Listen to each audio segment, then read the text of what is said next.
ay kinakailangan. Tayo na magtulong-tulong, napaunlarin ang mahal nating bayan.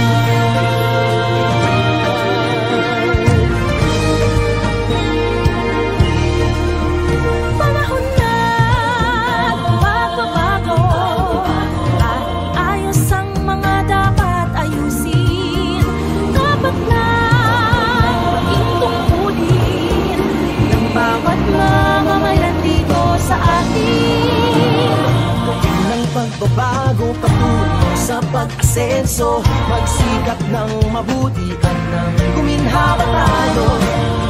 Malaki natin sa mundo at ipamalas ang bagong Pilipino at